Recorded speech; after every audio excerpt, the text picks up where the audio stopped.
Hey guys, so today I felt pretty inspired, I guess you can say, to talk about the subconscious again, because I realized that this subject is something I'm just really good at. Like, this subject excites me, and it's sorry guys, you just gotta deal with it. Going back to the subconscious, I have some flashcards today. So I decided to try something different for my visual learners. And, I'm kind of a audible learner, I guess. Some people are more visual. So I can go through this, and not only will I not miss anything, you can maybe take screenshots, pause it, take notes yourself as I'm going through this video. And yeah, I hope that maybe this is a good thing.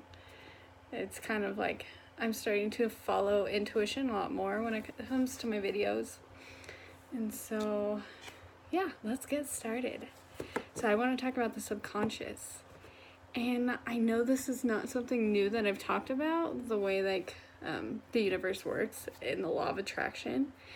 And how it plays into our subconscious, and our successes with the law of attraction can directly be linked back to the subconscious. So let's go through. Let's find a way I can do this. Okay. Old belief systems. Old beliefs that are holding us back. Old beliefs. Yeah. Subconscious. Here's the definition of subconscious. Part of the mind which one is not fully aware, which influences one's actions and feelings.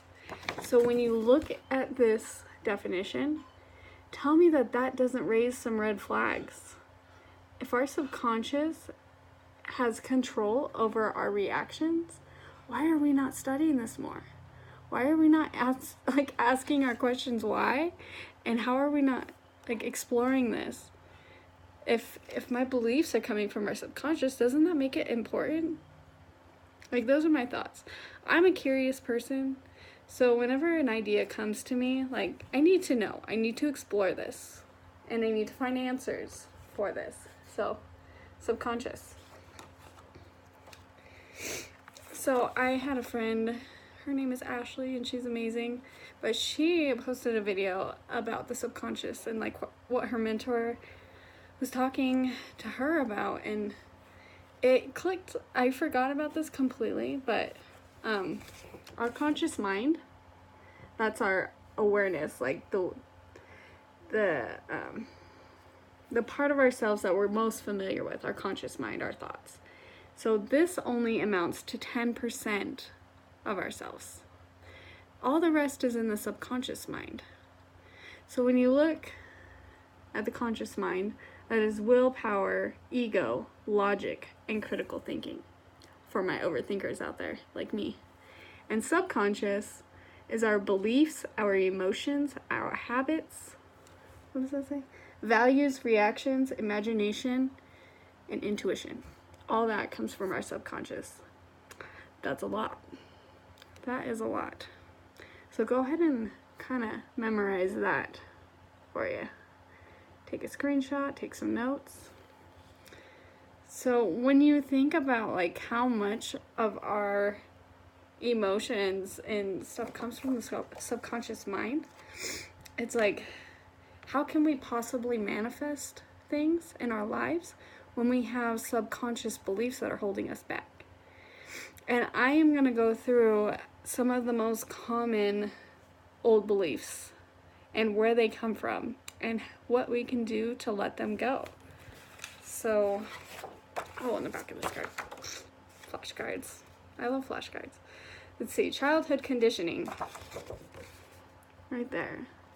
Childhood conditioning is beliefs adopted from our parents, schools, church, friends, and TV, of course, the radio, social media. Well, we didn't have social media when we were younger, but definitely the media has a lot to do with social conditioning, right?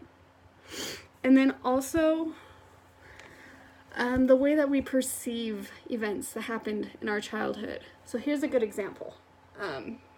Somebody who has really big resistance to anger may or may not have had an experience when they were younger where they saw somebody get really angry at somebody and lash out or do something really violent. And so as a child, you see that and automatically link it with some bad experience or something bad. So a person who would adopt that idea about anger would grow up resisting it, being fearful of it, but unknowingly attracting people into their lives who express anger. That's the way the universe works. And that's why they say opposites attract, which is true in some context. But if you have this belief about anger, you're suppressing it. Everybody has anger. But when you suppress something and believe that it's bad, it's still a part of you. It just wants out. So yes, childhood conditioning. Interesting stuff, huh? This makes me excited. So we're going to start with the emotions. Some emotional beliefs that we have adopted through childhood up into adulthood. So school age is a good way to look at this. First one, boys don't cry. How many times have we heard that? Like dads going to their boys who are hurt or fell down or sad, and they say, you know, man up, boys don't cry. Not realizing, like, I know it's, nobody likes to see their child crying and you want them to stop, but what sometimes that puts in our heads is grown men grow up and they have emotions just like women, but they don't have the ability to express it anymore. You know, as a woman myself and men who are very emotional, when we experience pain, like crying is a way of releasing it, of validating yourself.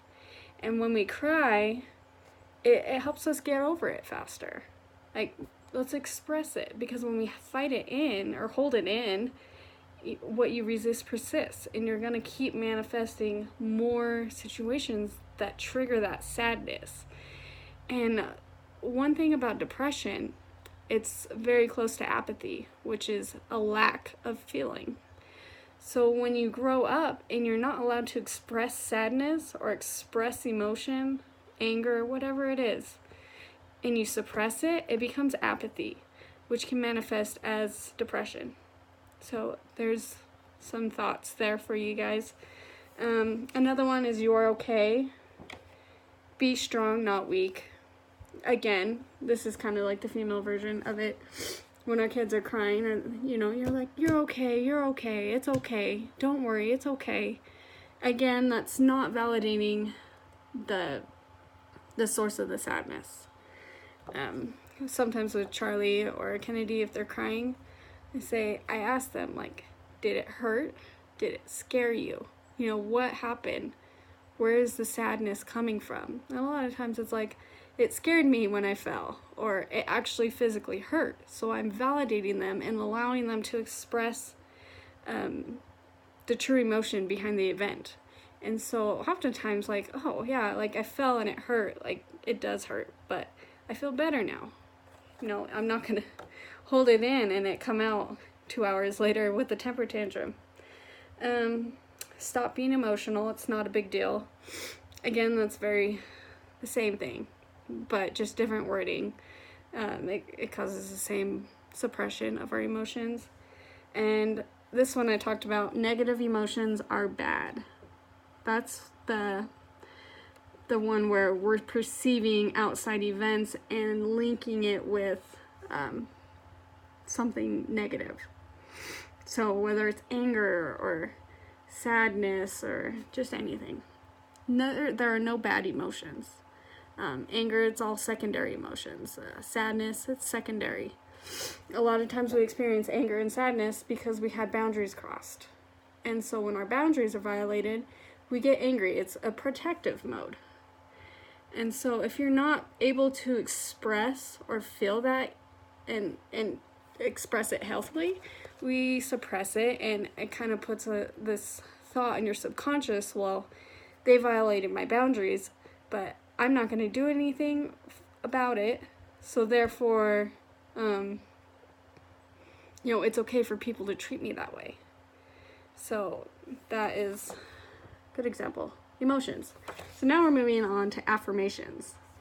Once you learn to recognize that these triggers that you're experiencing, the emotions behind it, you can learn how to release things that no longer serve you. I'll use a good example of that today.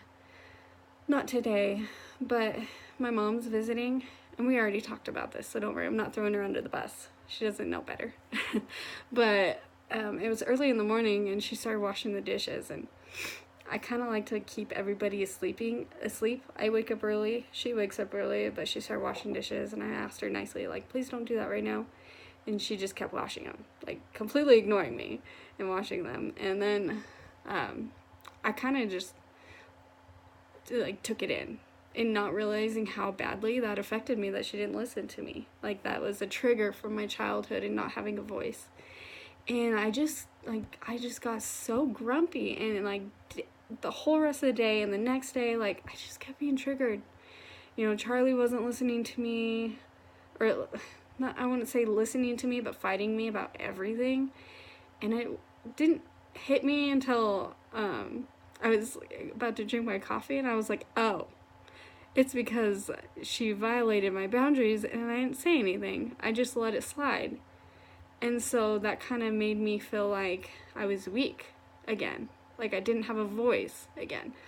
So I sat down with her and I talked about it. And when you express things to people, sometimes they get defensive, and that's totally okay. They don't know that they hurt you. They didn't have that intention to hurt you. But letting them know how it made you feel, soon they can sit there and ponder it. And then she apologized, and like, that was it. Like, we moved on. It's simple. Imagine if we could do that every time our boundaries are crossed. Then anger wouldn't be this explosive thing. Anger is just secondary.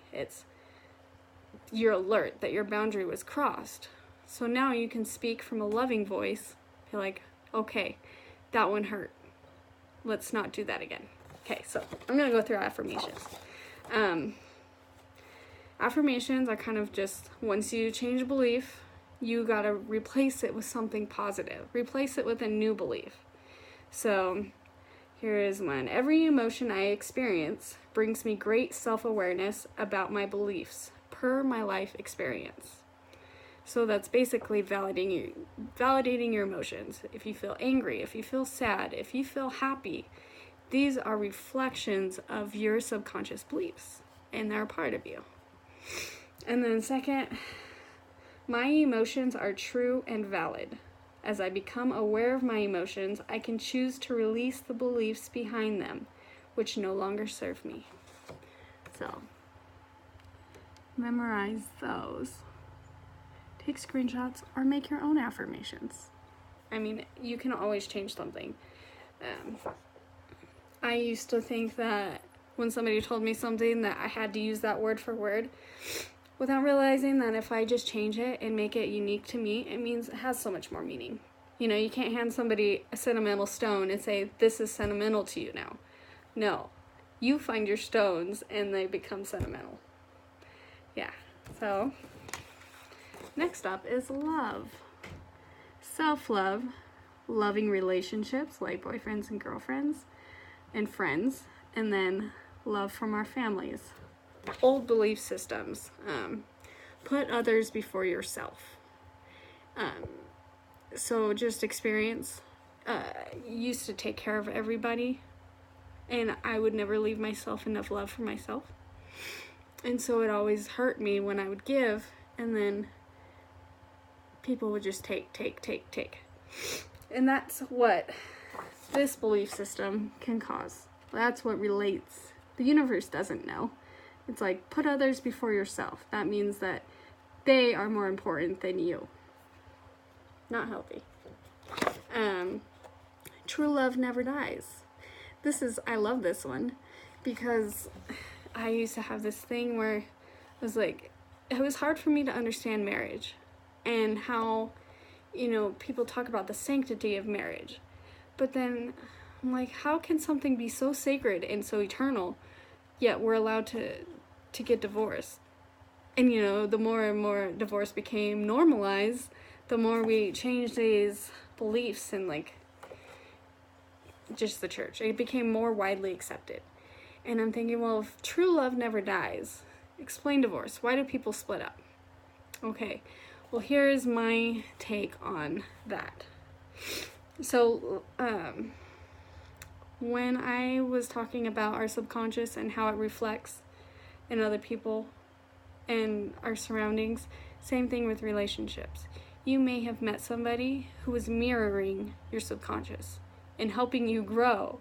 And that's why we have explosive relationships. That's why we have abusive relationships. But that's also why we have great relationships. These people are supposed to teach us something.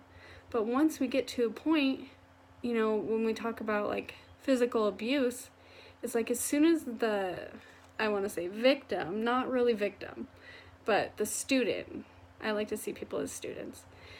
As soon as the student decides that they don't want that anymore, that maybe they wanted to know what it was like to be loved, so they have to experience, something that's not love in order to seek love. So once she or he, as it goes both ways, as soon as they discover that they want love and they don't want this anymore, they're going to move on.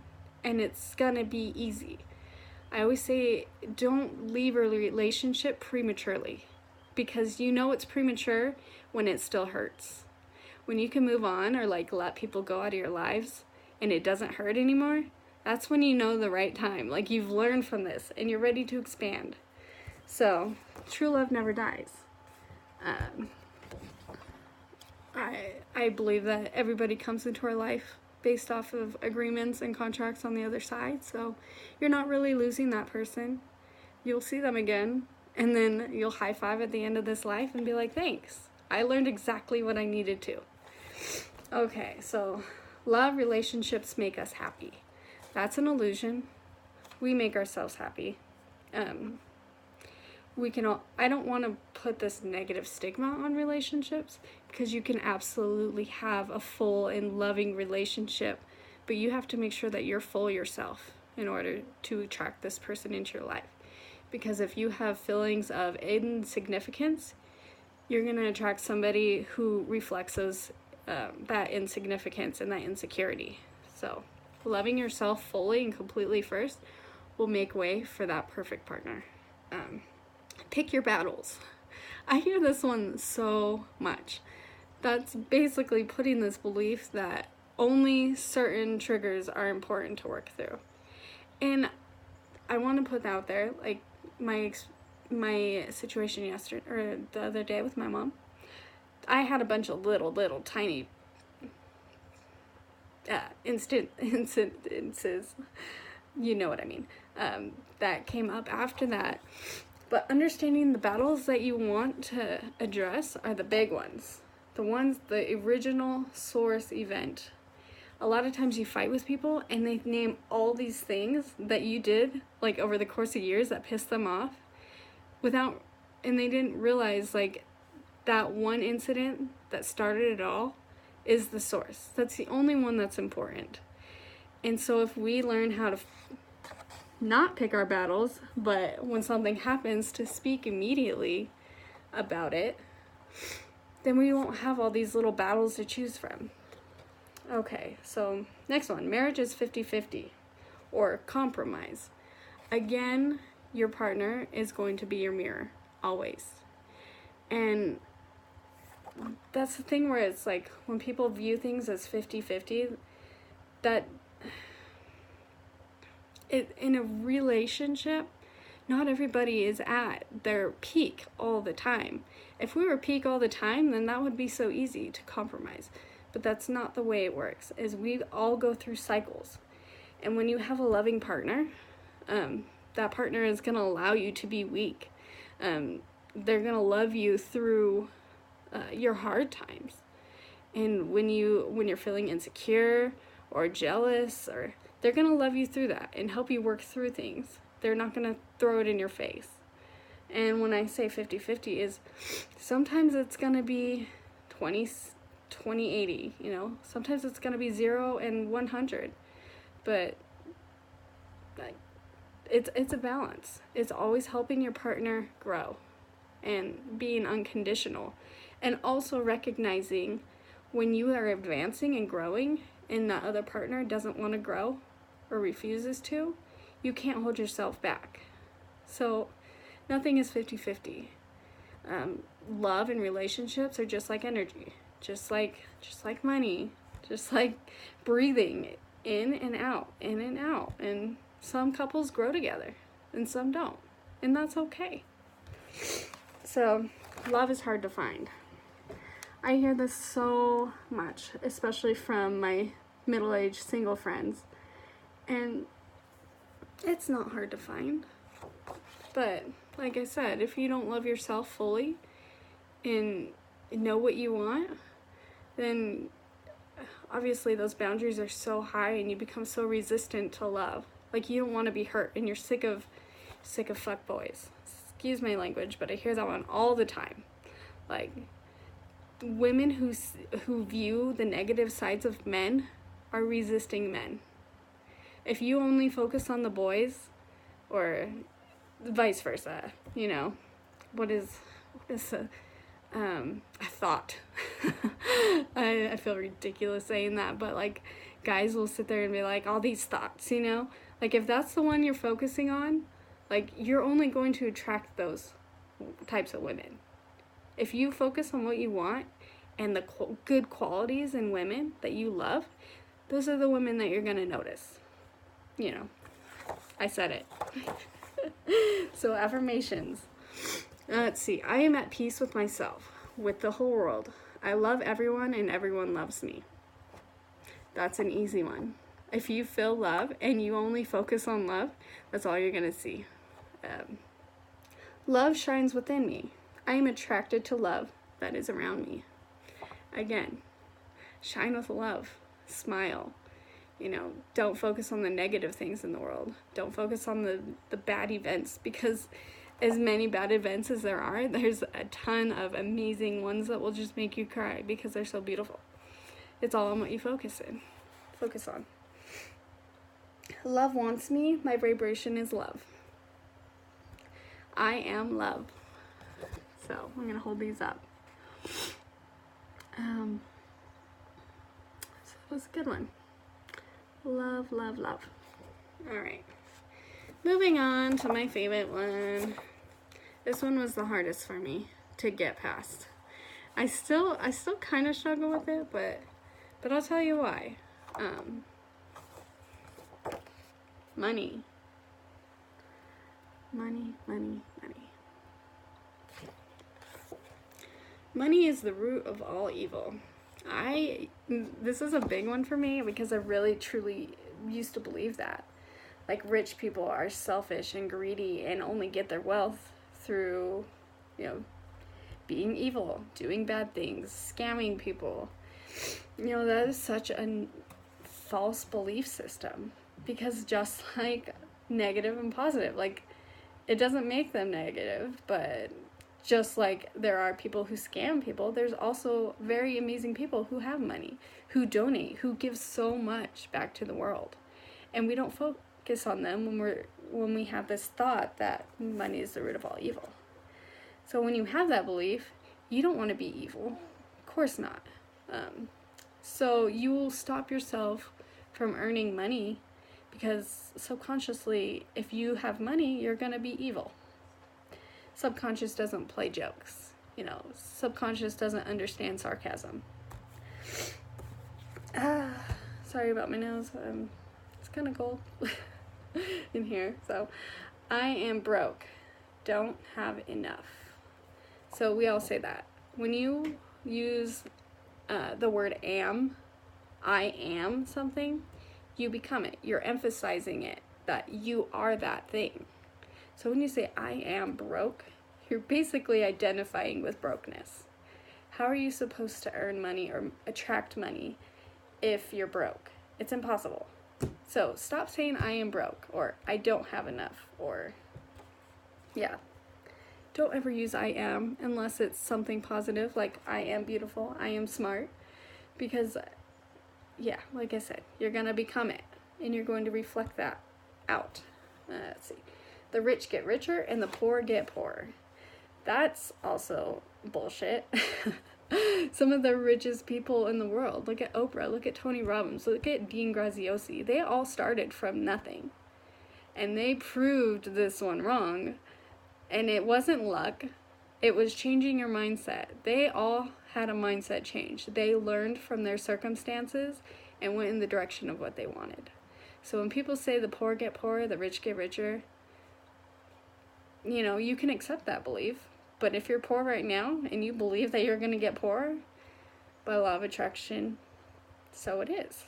So, I'm not good with money. And I used to have this one too, because I always had this guilt, when I spend money on something or buy something, I would have this really deep guilt, and it would make me sick, and it kind of just reflected back to, I'm not good with my money. But really, I was also saying I am broke. So those two kind of go hand in hand. If you feel like you're broke or you're feeling lack and you spend money, it's always going to present itself in guilt and a sick feeling. And yeah, guilt is just, it's a lower vibrational belief. Yeah, I'm not sure where I'm going with that. Yeah, everyone knows what guilt is. When we feel like we're doing something bad, we immediately feel guilty. So if you feel like your spending money is bad and you feel guilty when you do it, that's a belief system. Money is hard to get. I heard my dad say this so often. He still says it. Money is not hard to get. I'm sorry, it's not. And when I let this belief system go, there are endless amounts of ways to make money. Just giving your value to the world. Money for me now is just value exchange. I am providing value to the world and to society, and I'm being paid for it. Simple as that. It's value. Money is value. Okay. Work hard for money. Yeah, work hard for money. A lot of people say this, I'm such a hard worker, but that kind of is the contrast to money is easy. So if you like working hard, you can keep that belief system, but you don't have to work hard. But you can do everything that you love and make more money than you ever did working hard. We're not meant to work hard. Having money is selfish. That's a big one too. That just goes along with the root of all evil. Having money is a bad thing. If you feel like having money is bad, then you'll never attract money. Your subconscious is going to be like, no, we don't want to be bad. I don't want to be bad. So we're going to do everything we can to not get money because of that belief system. So here's some affirmations. I am worthy of money. I am open to the abundance that is mine by divine right, for God is my supply. And when you really trust the law of attraction and you let go of that fear and expectation and you just leave it to God, it's so much easier. A lot of times we set out these intentions, but we have this fear and this attachment that it's not going to happen, that it prevents it from happening. And as soon as we let go and trust that God is our supply, it opens up all the doors. See, money is the exchange of value. I am now open to receiving my value in grace and in the perfect way. I always say when I'm asking for supply to receive it through grace and in a perfect way. That way, I am not harming somebody else in getting money. If somebody drops a $100 bill because they're feeling lack, and I find it because I believe in receiving money, that's not a perfect way, because somebody else was harmed in that. And so I always say in grace and a perfect way. So if I found $100 on the ground, but somebody before me had a bunch of money and they're like, want to gift this to somebody, and they throw it on the ground for somebody to find, that's a perfect way. That's in grace. And that's something that we can all feel good about. Let's see. Money brings joy and comfort. I am now open to all abundant opportunities and experiences. That is huge. Because I don't care what anybody says. Money can fix a lot. Money causes security and it allows us to do the things that we love. It allows us to give, you know? It allows us to feel valuable. So when you believe that money brings comfort, it will, and joy. You know, I tell people all the time, like, they're like, oh, you know, money's not going to make you happy. No, but it could fix the problems that are making you unhappy, you know? I heard this story of, like, somebody who just couldn't, they weren't a good writer, but they had all these amazing ideas. And as soon as they started putting their ideas out there and money started coming in, they were able to pay somebody to write their ideas for them. Like, money is a tool if we allow it to be. It can be a comfort. It can be a joy. But it's all in how you believe to see it. So, affirmations. Alright, this is going to be my longest video. I hope you guys stuck around. But if not, I know that the people watching this are the ones that are going to resonate with it the most, so congratulations. Tests from the universe. And this is something this freaking month has been huge for me. Tests from the universe. Okay, it's so hard for me to admit that it took me so long to figure this out. But in discovering my subconscious and wanting to work through these, as soon as I had the desire to change my belief system and to grow, I just started getting hit by all these shit circumstances and shit events, and it felt like my world was crashing down. Like, it's really hard to get motivation to work through those things, but it took me to understand that I asked for these things. I know that you can't work through something or know you have a problem with something until you experience it. Once you experience the negative emotion, you know what you want, and you can work through it, and you can let that go and grow. So when I was asking to grow in the fastest way this year, the universe just hit me with all this crap. And it took everything in me to just keep pushing forward, to keep working through these issues, and to look and visualize what I wanted from this. Like, I couldn't even imagine the growth that I've experienced in 1 month because I asked for it. So, some tips that I have found helped me through this is find neutrality. You don't have to be positive all the time. If you're having issues with something and you can't quite work it out, find a way to just be neutral. And I don't mean apathy. I mean having acceptance. Your car breaks down. Instead of fighting it and resisting and being angry, like, breathe and say, well, that sucked. This happened. But it's gonna work out some way or another. It always does, right? Everything always works out. So having a neutral mindset about something is gonna make it so you can visualize it from an outside perspective and grow from it faster. Link it to growth and get excited. So I heard this thing where it said, love your triggers. And I'm like, why would I love my triggers? Why would I love this negative experience? And then I realized, because I asked for this. I asked for growth. So if I learn to get excited about these triggers, I'm like, yes. When I get through this, there's growth on the other side. Yeah, I asked for it. We all do. Yes, next up, visualize. As soon as you become neutral over something and you realize that this is an opportunity to grow, you can start visualizing your future and what you really want and the emotions that it will bring. And once you visualize, don't attach this stigma where people will visualize something and then attach fear to it, like it's not going to happen. Don't do that. Or like thinking about all these ways that, possibilities of how to get there. Don't worry about the how. Worry about the why and what. What do you want and why? What does it feel like? And visualize it like it's already there.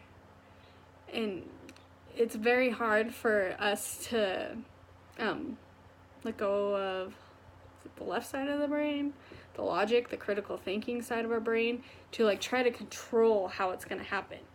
Just trusting that it's going to happen, because it will. As soon as you let go of resistance, it's going to happen so fast for you. And so validate and release. So validate, have accountability for where you are, understand that you don't want to be there anymore, visualize where you want to be, and release it. That's it. Release. So that is it. I can't believe I got through all those flashcards.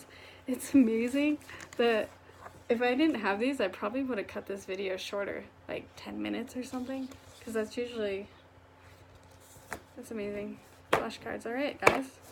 I hope that you enjoyed the visual aspect of this video, and I hope you can learn from it more. I'm just going to keep following my intuition with these videos, and if I don't put out a video for a while, it's probably because I'm working through some shit. I hope you guys have a beautiful day, and please get into my messages. If you're having a hard time seeing something or like working through a problem, let me know. Let me help you. Like, yeah, let me help you. I love people. I think people are amazing. And I think you guys are all amazing. Have a beautiful weekend. It's Saturday. See, when you work from home, like you forget what day it is. Every day is Saturday. So I want that for everyone. I want everyone to follow their joy and find what makes them happy. Yep. So it is, guys. Love you. Stop.